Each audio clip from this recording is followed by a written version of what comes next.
Now let's look at how to customize this Spry menu.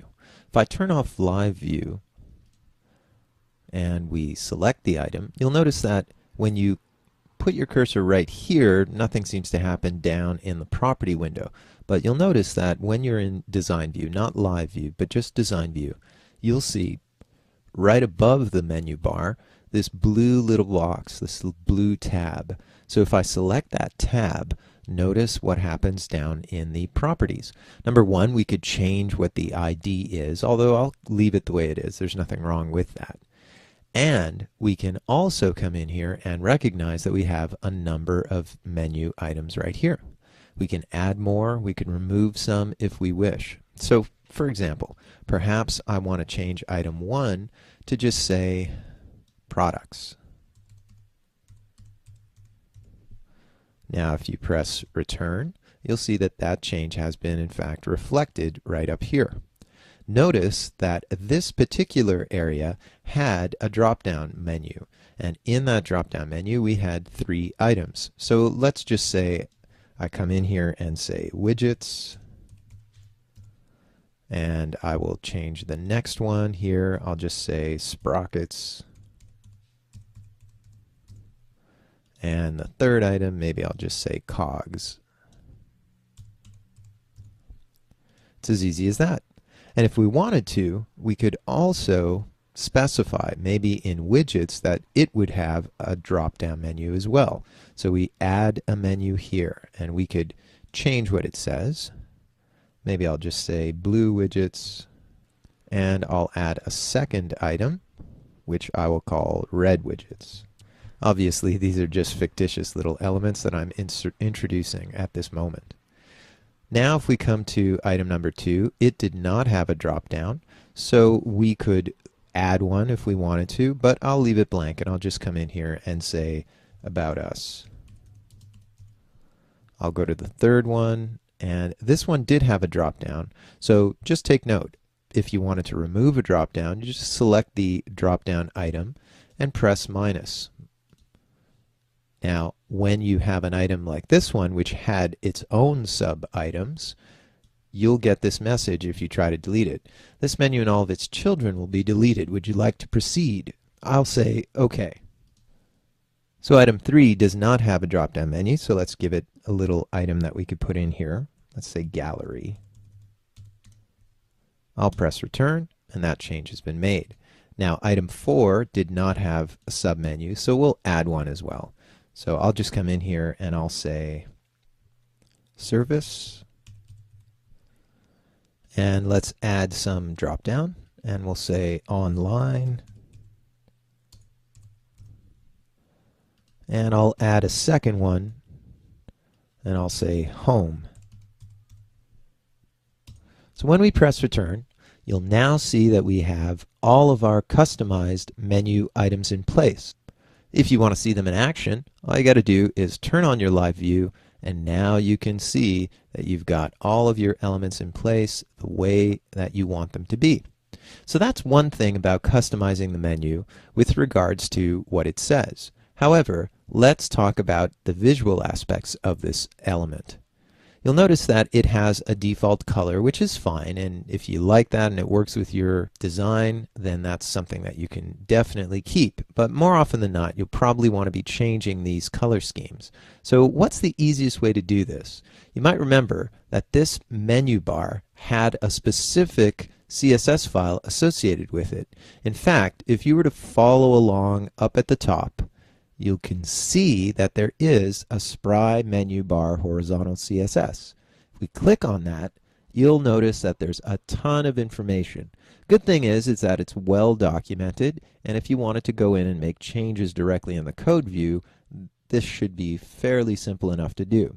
However, if you find all of this text a little bit intimidating, there are other ways of proceeding. I'm going to go back to my source code and switch back to live view. At this point, I'm going to ask you to keep your window open, and we'll collapse the files and we'll just double click and keep only the CSS styles open. I'm also going to ask you to switch to current. It's one that we haven't been using all that much, but it's useful in what I want to show you right now. when we are in live view, I want you to turn on inspect mode. Now when you do turn on inspect mode, it's a really useful thing that allows you to roll over different elements, and when you do, notice what's happening in this area. For every element that you roll over, new information generally is being produced, and what that information is the specific CSS that's related to whatever you're rolling over.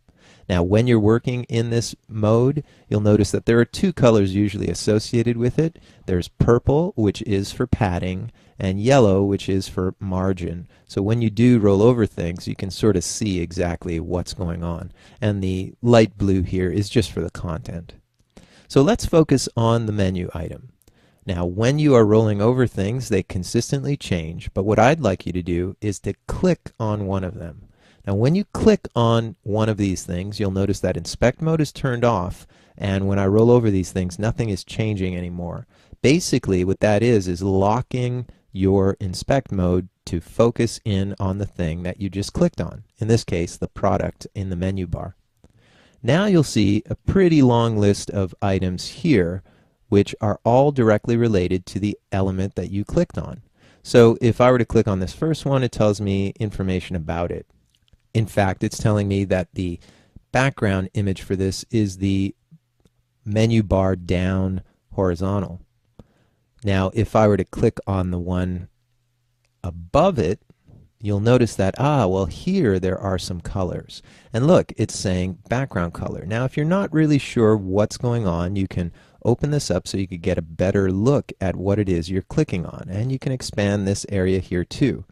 Well, notice, if I were to really get in there and open this up a lot, you can see that what we're focusing on is in fact the hover state. Now this is really giving us a lot of information here, so I'm really going to stretch it out just to show you. And you can see here that it's the A menu bar submenu hover state, and that's the one that we are looking for. Alright, we don't really need all of this information here showing, so I'm just going to reduce it in size. Now look at this. It's giving us a background color which is this blue. I'm going to select perhaps something like this green. Now just to make sure, sometimes it doesn't take, so you might have to just come in there, make sure it takes. You can even press return to make sure that that's working as well. Let's take a look. If you roll over it now, hey, look how easy that was to change the background color. So now we have elements that are showing up green. Now what about this area? You'll notice that because the menu bar is defined as only having 4 elements in it, it stops short. It does not continue the whole way through.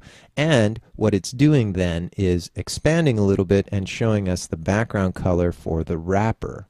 Well, I'm not going to change the background color for the wrapper, but what if I wanted to come in here and make this color for the background be the same as the other elements? So in other words, I'll take the background color that I have here and make it the same as the wrapper's background color. So let's try that. Here we are in live view, and I'm going to turn on inspect mode again. I'm going to click on the same element that I was just working with. Alright, well now that I'm there, I'm going to move from the A hover to the A, and once I'm on the A tag, you can see that there is in fact a background color associated with it. I'm going to color pick the same color for the wrapper, and now we have a consistent color that's going all the way through, and it really doesn't show up as 2 different elements. So this is a nice little way to have your elements looking the way you want them to, and to do it relatively easily inside of Dreamweaver.